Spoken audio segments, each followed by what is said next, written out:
Hey guys what's up, क्या हाल चाल। आशा करता हूँ सब लोग खुश होंगे और सबकी तैयारी अच्छे से चल रही होगी। ठीक है। तो पहले तो मैं आपको बता दूं कि आज हम पढ़ने क्या वाले हैं। आज हम पढ़ने वाले हैं अलजेब्रा, मैथ का अलजेब्रा। और ठीक है, तो क्या हो गया भाई, आज हम अलजेब्रा पढ़ने वाले हैं। ठीक है। तो क्या हुआ मेरे भाई हूँ, पर उससे पहले ना मैं आपको कुछ चीज़ें कोई मतलब आपको बताता हूँ कि अ, अभी आज से मैं आपको एक नई शुरुआत करवाता हूँ। मैं आपको बताता हूँ कि आपके पास क्या क्या ऑप्शन है। आप भटको मत। सबसे पहले एक जगह बैठो और एक कॉपी लो, एक पेन लो। मैं आपको बताता हूँ कि जब हम एक बहुत बड़े तालाब के अंदर कोई चीज़ ढूंढते हैं ना, तो मुश्किल है। ठीक है। लेकिन वहीं पे एक छोटा गड्ढा खोदो और उसके अंदर अगर कोई चीज़ खो गई है तो उसको ढूंढना बहुत आसान है। समझे? उसको ढूंढना बहुत ही आसान है। तो ये जो लाइफ है ना, सक्सेस होना, नौकरी पाना, सफलता पाना, ये सारी चीज़ें एक बहुत बड़ा महासागर आपने बना रखा है कि ये करूं या ये करूं या ये करूं या ये करूं, मैथ करूं, रीजनिंग करूं, क्या करूं, कौन सा एग्ज़ाम दूं, कौन सी फील्ड में जाऊं, कैसे पढूं, किसका देखूं, कौन सा देखूं, कौन सी बुक पढूं, है ना। तो इसको कैसे टैकल करते हैं? सबसे पहले देखो, इसको शॉर्ट करो। शॉर्ट मतलब ऐसा नहीं है जानबूझ के, ये है ही शॉर्ट। देखो अपने पास ऑप्शन क्या क्या है आपको नहीं पता, लेकिन मैं आपको बताता हूँ। देखो सबसे पहले आता है स्टेट एग्ज़ाम। ठीक है, ध्यान से सुनना आप मेरी बात को। ठीक है। सबसे पहले आता है स्टेट एग्ज़ाम। ठीक है। उसके बाद आता है आपका सेंट्रल लेवल का एग्ज़ाम। ठीक है, सेंट्रल एग्ज़ाम। फिर आपका आता है क्या, फिर उसके बाद आता है बैंक एग्ज़ाम। ठीक है। इसके अलावा क्या आपने कुछ और देखा है क्या मार्केट में या इंडिया में देखा है कुछ? ठीक है। और कई लोगों का ना डिफ्रेंशिएट होता है कि नहीं, मुझे तो यही करना है, मुझे तो यही करना है और मुझे तो यही करना है। अच्छी बात है, बहुत अच्छी बात है कि किसी एक फील्ड को आपने पहले से चूज कर लिया है। पर आज क्या है ना, वर्तमान में आज यूट्यूब यूट्यूब और यूट्यूब पे जो कुछ ऐसे लोग हैं जो इन्फ्लुएंस करते हैं लोगों को। इन्फ्लुएंस क्या करते हैं? देखो कुछ 10 मिनट की वीडियो या 1 मिनट का शॉर्ट्स देख के, उनकी लाइफ स्टाइल देख कर आप लोग इन्फ्लुएंस हो जाते हो कि देखो यार, बैंक एग्जाम में इतना अच्छा है, इतनी अच्छी मतलब सैलरी है, ऐसा ऐसा घर है, ये है वो है, लाइफ स्टाइल है, देखो इन्होंने शादी कर ली, गाड़ी में घूम रहे हैं। या सेंट्रल एग्जाम में देखो यार, ये इनकम टैक्स इंस्पेक्टर है, ये है, ये वो है। या स्टेट एग्जाम में यार ये देखो, ये तो लेखपाल बन गया, ऐसा। अब इस चीज़ को देखकर इन्फ्लुएंस हो जाते हैं और रोज रोज इन्फ्लुएंस होते हैं। रोज रोज इन्फ्लुएंस होने के चक्कर में हम कुछ समझ ही नहीं पाते कि हम करें क्या। तो वहाँ से इन्फ्लुएंस होना छोड़िए। पर मेरी बात याद रखिए कि इन 3 एग्ज़ाम को अलग मत करिए। आप तैयारी कीजिए। मान लो आप स्टेट लेवल में आप यूपी पुलिस में एसआई बनना चाहते हैं। ठीक है, यूपी पुलिस में आप एसआई बनना चाहते हैं, आपका टारगेट है, तो बनिए। आप पढ़ाई कीजिए यूपी पुलिस के एसआई की। लेकिन इसके अंदर आएगा क्या? इसके अंदर वही सारी चीज़ें आएंगी जो इन एग्ज़ामों में भी आएंगी। केवल एक विषय या दो विषय, ज़्यादा से ज़्यादा एक विषय या दो विषय छोड़कर, इन दोनों ये जो सेंट्रल और बैंक में है, इनमें केवल एक या दो विषय ऐसे होंगे जो इसमें नहीं आएंगे। तो क्या आप एक या दो विषय एडिशनल नहीं पढ़ सकते? उस उन दो सब्जेक्ट को पढ़ने की वजह से आपका जो पूरा बर्डन है ना, वो कम हो जाएगा। जो दो सब्जेक्ट होंगे ना एडिशनल के, उसको ऐसा भी नहीं है कि फुल टाइम देना है, इसको इसको केवल हल्का हल्का टाइम देना है। और इसकी वजह से आपका बर्डन कम होगा। बर्डन क्यों कम होगा? जब भी आप सरकारी रिजल्ट खोलोगे, ठीक है, तो वहाँ पे आपको रोज कभी बैंक का एग्जाम निकला हुआ दिखेगा, कभी आपको सेंट्रल लेवल का एग्जाम। सेंट्रल लेवल में क्या एसएससी नहीं होता, जैसे डीआरडीओ होता है। ठीक है, जैसे और भी संस्थान होती है, जैसे एफसीआई होता है, समझ रहे हो? डीआरडीओ होता है, एफसीआई होता है। ठीक है, तो कोई ना कोई एग्जाम आपको हमेशा निकला हुआ दिखेगा। ठीक है, बैंक के साथ। उसके बाद एसएससी हमेशा देती रहती है कुछ ना कुछ। और फिर स्टेट एग्जाम में आपका कभी बिहार में कुछ आ रहा है, कभी यूपी में कुछ आ रहा है, कभी एमपी में कुछ आ रहा है। तो जल्दी अगर बेरोजगारी दूर करनी है, जल्दी सफलता पानी है, तो इसको डिफ्रेंशिएट करके पहले कम करो। ऐसे किसी को देखकर इन्फ्लुएंस मत हो। ठीक है, मैं जो समझाना चाहता था आप समझ गए ना, कि केवल दो सब्जेक्ट एडिशनल पढ़ने होते हैं, बाकी सब कुछ सेम होता है। इसी तरीके से मान लो कि आप सेंट्रल लेवल में आप तैयारी कर रहे हो किसकी, आप तैयारी कर रहे हो एसएससी की, ठीक है, एसएससी की तैयारी कर रहे हो। अब इसमें जो सब्जेक्ट हैं वो आपको स्टेट एग्जाम में भी काम आएंगे, वो आपको बैंक एग्जाम में भी काम आएंगे, समझ गए ना। तो अब आपको बनना जो है वो फिक्स रखिए कि मुझे यही बनना है, लेकिन एग्ज़ाम जो लगेंगे, एग्ज़ाम के जो भी आपको सरकारी रिजल्ट पे दिखेगा, आप उस सबको फॉर्म को भरिए और एग्ज़ाम देने जाइए, ठीक है। तभी आप जल्दी से जल्दी इस माया जाल से, इस दलदल से निकलेंगे। जब आप एक बार अचीव कर लेंगे ना, तब आपको समझ में आएगा ये जो यूट्यूब पे आके रामायण गाथा सुनाते हैं ना, ये क्यों सुनाते हैं। मैं चलो थोड़ा बहुत यूट्यूब की भी सच्चाई बताता हूँ। आज जो आप ये देख रहे हो रैंक 1 लाने की होड़, जो जितने भी ये कोचिंग वाले होते हैं बताते हैं कि देखो हमारी कोचिंग से पढ़ के रैंक 1 आया। जैसे एसएससी का बड़ा स्कोप चल रहा है अभी, ठीक है, एसएससी को एकदम ही 5वें आसमान पे ले गए, 7वें नहीं 5वें आसमान पे। तो इसमें क्या होता है देखो, जो भी लोग ये एग्ज़ाम मतलब क्लैरिफाई करके यूट्यूब पे आते हैं, उनका मकसद क्या होता है, उनका मकसद होता है, उनका मकसद क्या होता है, उनका मकसद होता है कि मैं जो चीज़ बता रहा हूँ वही सर्वोत्तम है और वही करके होगा। और बेसिकली वो जो जिस तरीके से उन लोगों ने पढ़ाई की होती है, ठीक है, जिस तरीके से कोई भी लड़का स्टडी करके एग्ज़ाम निकालता है, ठीक है, एग्ज़ाम निकालता है, वो कभी भी वो रियलिटी नहीं बताता, वो रियलिटी नहीं बताता। वो क्या बताता है, वो बढ़ा चढ़ा कर बताता है, बढ़ा चढ़ा कर बताता है, बढ़ा चढ़ा कर बताता है। क्यों? क्योंकि वो चाहता है कि उसके जैसे और लोग तैयार ना हो, उसको भगवान माना जाए, उसको ऐसा माना जाए कि उसने बहुत बड़ा अचीवमेंट किया है और वो मेहनत कोई और कर नहीं सकता है, कोई इक्का दुक्का ही कर सकता है। तो वो इस चीज़ को बहुत बढ़ा चढ़ा के बताते हैं कि वो कैब के लिए मैंने इतनी सारी बुक पढ़ी, इंग्लिश के लिए मैंने इतनी सारी बुक पढ़ी, मैथ के लिए मैंने 10,000 क्वेश्चन लगाया, ऐसा किया। जबकि रियलिटी में हर इंसान के लिए वो अलग अलग परसेप्शन होता है। कोई भी एक वे नहीं है कि इसी वे को पकड़ के चलोगे तो सिलेक्शन होगा। सिलेबस सेम होता है, मॉक टेस्ट सेम होता है, एग्ज़ाम सेम होता है, लेकिन उसके बाद हर इंसान अलग अलग होता है। तो किसी को देख के इन्फ्लुएंस मत होइए और अपनी पढ़ाई पे अच्छे से फोकस होके जितना हो सकता है, जितना कर सकते हो उतना तो करो, ठीक है। परफेक्शन के पीछे मत भागो। एक चीज़ और सिखा देता हूँ कि परफेक्शन मतलब कि जब मेरे पास अच्छी बुक आएगी, जब मेरे पास कोई कोर्स होगा, जब मैं इनका कोर्स ले पाऊंगा, जब भी मैं कर पाऊंगा, ऐसा भी मत सोचिए, ठीक है। तो यही सारी चीज़ें बतानी थी। अब इन तीनों चीज़ों को लेके चैलेंज भी है। आज डेट कितनी है, आज जो भी डेट है, ठीक है, आप नीचे कमेंट करना आज की डेट, और यही सेम डेट नेक्स्ट ईयर मैं आपको फिर से चैलेंज देता हूँ कि आपके पास एक नौकरी होनी चाहिए। अगर आप ये चैलेंज एक्सेप्ट करते हो, अगर नौकरी नहीं हुई तो फिर आप इंसान नहीं हो, समझे। आप इस चैलेंज को एक्सेप्ट करो,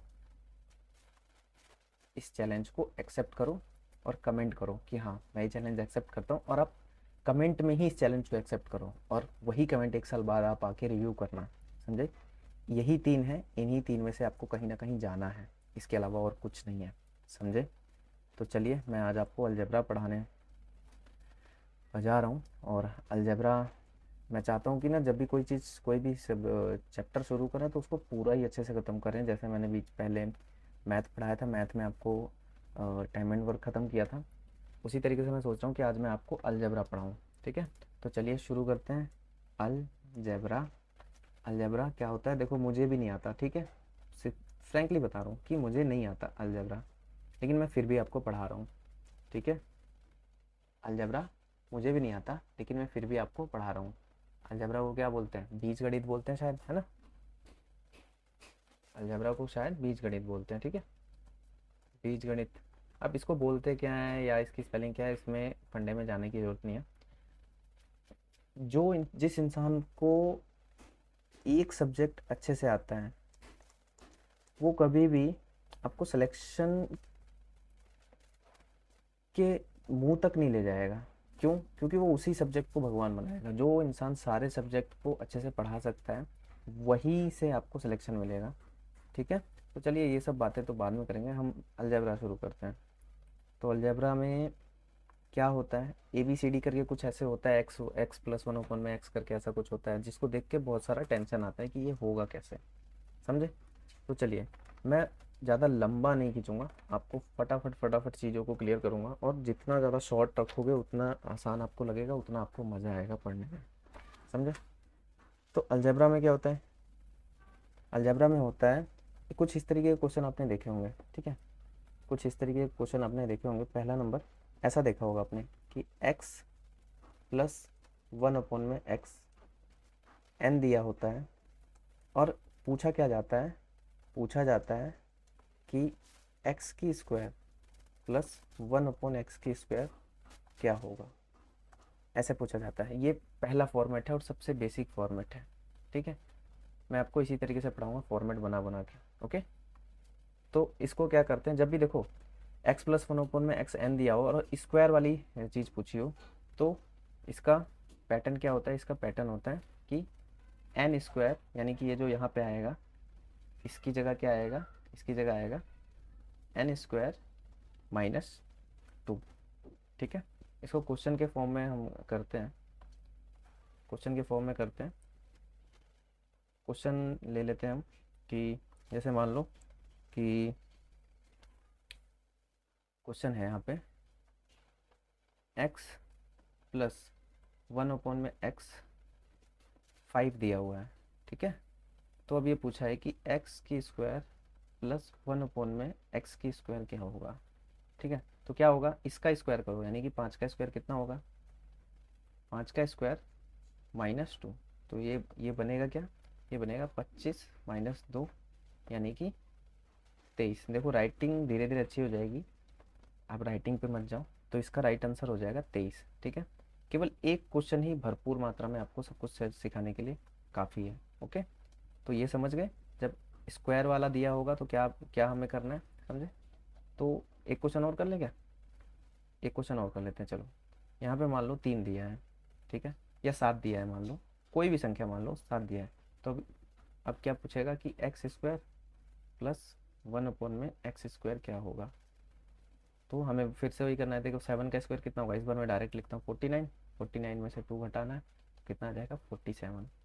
तो इसका राइट आंसर हो जाएगा 47। ठीक है, चलिए अब अगला पैटर्न देखते हैं, अब अगला पैटर्न देखते हैं। अब अगला पैटर्न क्या है, अगला पैटर्न है कि हाँ, यही दिया हुआ है, लेकिन इस बार उसने पूछा क्या है, इस बार उसने पूछा है कि एक्स क्यूब प्लस में 1/x cube, x cube plus में 1/x क्यूब। पहले वो स्क्वायर पूछ रहा था, अब उसने x cube plus 1/x cube पूछ लिया है। तो इसका भी फॉर्मेट क्या होता है, इसका फॉर्मेट होता है, इसका फॉर्मेट होता है, पहले वाले का तो याद है ना आपको, एन स्क्वायर माइनस 2। इसका फॉर्मेट होता है एन क्यूब माइनस 3n। ठीक है, इसका फॉर्मेट ये होता है एन क्यूब। मैं लास्ट में आपको ना ये सारे फॉर्मेट एक साथ लिखवा दूंगा ताकि आप याद कर लो, एन क्यूब माइनस 3n। तब मान लो क्वेश्चन दिया हुआ है, इसके लिए भी हम एक ही क्वेश्चन करेंगे या 2 क्वेश्चन करेंगे कि x प्लस 1 में x 5 दिया हुआ है। ठीक है, x प्लस 1 में x 5 दिया है, तो x क्यूब प्लस 1 में x क्यूब पूछा है। तो क्या होगा, तो क्या होगा, 5 का क्यूब करेंगे। 5 का क्यूब कितना होता है 125। ठीक है, आपको याद रखना होगा 5 का क्यूब 125 और माइनस में 3n, n कितना है 5 है, 3 इंटू n करना है यानी कि 15। तो 125 में से 15 घटाएंगे तो कितना आ जाएगा, 125 में से 15 घटाएंगे तो 110 आ जाएगा। तो इसका राइट आंसर 110 हो जाएगा, समझे। जब क्यूब दिया होगा तो ये वाला फॉर्मेट लगेगा N cube minus 3n। Okay, तो आशा करता हूँ ये अब बताने की ज़रूरत नहीं होगी। ये बहुत आसान क्वेश्चन है और यही आसान क्वेश्चन आते हैं F10। तो समझ गए आप कि कैसे क्यूब वाले क्वेश्चन को टैकल करना है, समझे। तो अब हम आगे करते हैं। देखो अलजबरा कोई मुश्किल नहीं है, लेकिन ये जो x प्लस 1/x ये सब देख के थोड़ा सा डर लग जाता है एग्ज़ाम में। और थोड़ा सा एग्जामिनर अब ट्रिकी क्वेश्चन भी देते हैं जो कि नॉर्मल नहीं होते हैं, तो थोड़ा तो डरने की बात है। अगर आप सीखे रहोगे तो डरने की बात नहीं है। ठीक है, अब अगला क्वेश्चन देखते हैं। अब मान लो कि कुछ क्वेश्चन इस तरीके से दिए होते हैं, ठीक है, कॉन्सेप्ट ऑफ पावर, मतलब कि पावर में ही दिए होते हैं। जैसे कि मैंने बोला कि एक्स प्लस 1/x 5 दिया है। तो अब क्या क्या क्वेश्चन वो दे सकता है, ठीक है, कॉन्सेप्ट ऑफ पावर में आता है कि पहला तो वो स्क्वायर वाली फॉर्म में देगा कि x प्लस 1 में सॉरी, पहला तो वो देगा एक्स स्क्वायर प्लस में 1/x स्क्वायर क्या होगा। ठीक है, दूसरा वो देगा कि x की पावर 4 प्लस 1/x की पावर 4 क्या होगा, ठीक है। और तीसरा वो देगा x की पावर 8, 1/x की पावर 8 क्या होगा। ऐसी वो और भी आगे दे सकता है, 8 का 16 कर सकता है, फिर 32 कर सकता है, मतलब पावर बढ़ा सकता है। तो इसको कैसे करेंगे, देखो 2 वाला तो हमें पता ही है कि क्या होता है, n की स्क्वायर माइनस 2 यानी कि 5 की स्क्वायर 25 माइनस 2 यानी कि कितना हो जाएगा 23, ठीक है। अब इसको कैसे करेंगे, तो ये क्या है, ये 4 का मतलब है इस, तो इसके ऊपर भी पावर 2 है, ठीक है, इसके ऊपर भी पावर 2 है, यानी कि इसको हम कैसे करेंगे, हम इसको करेंगे कि इस वाले की वैल्यू तो ये है ना 23 है, और इसका भी स्क्वायर कर रखा है इसने, तो इसको हम कैसे करेंगे, इसको हम करेंगे, इसके लिए हम n ये मानेंगे, ठीक है। तो इसको हम कैसे करेंगे, 23 का स्क्वायर माइनस 2, समझे। अब 23 का स्क्वायर कैसे, अगर आपने रट्टा नहीं मारा तो बहुत गलत है, ठीक है, आपको ये पढ़ना पड़ेगा। 23 का स्क्वायर होता है 529, 529 में से जब 2 घटाओगे तो कितना आएगा, 529 में से 2 घटाओगे तो 527, इसका राइट आंसर 527 आएगा। अब जब 8 पावर देगा तो 4 का डबल हो रखा है ना, 8, 4 दूनी 8, तो अब इसके लिए n इसको मानेंगे 527। अब 527 का स्क्वायर करेंगे और माइनस 2 करेंगे तो ये इसका आंसर आ जाएगा, समझे। तो इस तरीके से हम इस इन इन क्वेश्चन को करते हैं। अब आप समझ गए होंगे कि पावर 2 दिया होगा तो क्या करना है, पावर 4 दिया होगा तो क्या करना है, पावर 8 दिया होगा तो क्या करना है, समझे। तो मैं सिखा चुका हूँ, अब आगे चलते हैं। ये तो हो गया 2 की पावर का, ओके। चलिए एक चीज़ और सिखा देता हूँ कि एक छोटा सा, मतलब अजीब तरीके का है, जिसमें आपको लगेगा कि ये क्या है, ये गलत तो नहीं है। तो जब भी x प्लस 1 में x2 दिया होगा तो इसके सभी सभी प्रकार के जो क्वेश्चन बनेंगे उसके आंसर 2 ही होंगे। जैसे कि एक्स स्क्वायर प्लस में 1/x² क्या होगा, अगर सॉरी यहाँ पे आएगा तो क्या होगा। तो देखो 2 का स्क्वायर कितना होता है 4, और 4 माइनस 2 यानी कि 2, इसका भी आंसर 2 आया, ठीक है। फिर हम इसको 8 इसका कुछ भी निकालते हैं, मतलब तो इसका आंसर 2 ही आएगा, समझे। अब इसका हम पावर 4 भी करके देख लेते हैं कि x प्लस एक्स की पावर 4 प्लस 1/x की पावर 4, इसका आंसर क्या होगा। तो हम 4 के लिए n क्या मानते हैं, n इस स्क्वायर वाले को n मानते हैं। तो फिर इसका 2 का स्क्वायर 4, 4 माइनस 2, फिर इसका आंसर 2 आ जाएगा। तो मतलब इसकी कितनी भी पावर होगी x प्लस 1/x अगर 2 है और पावर कोई भी होगी तो इसका आंसर 2 ही आएगा, समझे, समझ गए ना। तो चलिए, अब मैंने आपको पावर 2 के बारे में इस क्लास में सब कुछ बता दिया। क्लास छोटी रखूँगा क्योंकि मैं फिर से रिकॉर्ड करके दोबारा डाल दूंगा, क्योंकि वॉइस रिकॉर्ड हो रही है कि नहीं हो रही है पता नहीं है। तो एक बार रिकॉर्ड होके अपलोड हो जाए और फिर धीरे धीरे मैं इसको पूरा एक ही बार में कंप्लीट कर दूंगा। तो फिलहाल इतनी सारी चीज़ें सीख ली ना, ये लगभग 3-4 चीज़ें मैंने सिखाई हैं, तो इसको आप एक बार रिपीट करो। और अगर आपके कोई सवाल हो, कोई सुझाव हो, आप डिप्रेशन में हो, आप टेंशन में हो, तो आप मुझसे बात कर सकते हो। मेरी इंस्टाग्राम आईडी आपको नीचे डिस्क्रिप्शन में मिल जाएगी, आप वहाँ से मुझसे कनेक्ट हो सकते हो, आप मुझसे पर्सनली बात कर सकते हो, अपनी प्रॉब्लम शेयर कर सकते हो। और मेरी भी प्रॉब्लम होती है खुद की यार, ऐसा नहीं है कि मैं कोई महाविज्ञानिक हूँ, मैं कोई बहुत बड़ा टीचर हूँ। मेरी भी खुद की प्रॉब्लम है, मेरी भी प्रॉब्लम सुनो, अपनी भी सुनाओ, और कुछ ना कुछ एक बीच का रास्ता निकलेगा। फिलहाल मेरे पास तो रास्ता है, मेरे पास सच में रास्ता है, लेकिन मेरे पास ना कोई मेंटली सपोर्ट के लिए कोई अच्छा दोस्त नहीं है, और सबके सब धोखेबाजी निकल जाते हैं। इसलिए मेरे पास रास्ता है, मुझे ना पाने और मेहनत करने में बड़ा विश्वास है। हम पा सकते हैं, सब कुछ पा सकते हैं, बस साथी अच्छा होना चाहिए, तो हम सब कुछ कर सकते हैं, समझे। मैं आपको सारे रास्ते बता सकता हूँ। आप चाहे आप रेलवे में आपको नौकरी चाहिए, आपको स्टेट पुलिस में चाहिए, आपको पीसीएस में चाहिए, कहीं भी किसी भी फील्ड में जाना है, मेरे पास सारे रास्ते एकदम सिंपल फॉर्मेट में एकदम हैं। मैं औरों की तरह नहीं हूँ कि आपको पेड कोर्स के बारे में उलझाऊंगा, आपको मॉक टेस्ट खरीदवाऊंगा, आपको ये करवाऊंगा वो करवाऊंगा। कोई प्रोफेशनल ही नहीं है, जो है ऐसे ही है। और जिनका सिलेक्शन होता है ना वो भी ऐसे ही होते हैं। कभी जिन लोगों का सिलेक्शन हुआ है उनकी नोटबुक देखना, उनकी नोटबुक में इसी तरीके से होता है। वो एकदम प्रोफेशनली नहीं होते कि टाइप करके उन्हें लिख रखा है, एकदम अच्छा अच्छा लिख रखा है, नहीं, उनकी नोटबुक ऐसी ही होती है और इसी तरीके से सिलेक्शन होता है, समझे। तो आज की वीडियो में इतना ही। नेक्स्ट फिर से हम अलजेब्रा ही करेंगे, और अलजेब्रा को ख़त्म करने के बाद हम अगला चैप्टर शुरू करेंगे। जय हिंद। इंस्टाग्राम में आईडी नीचे है, आप वहाँ पे आके मुझे मैसेज कर सकते हो और मेरे चैनल को सब्सक्राइब कर सकते हो। जय हिंद।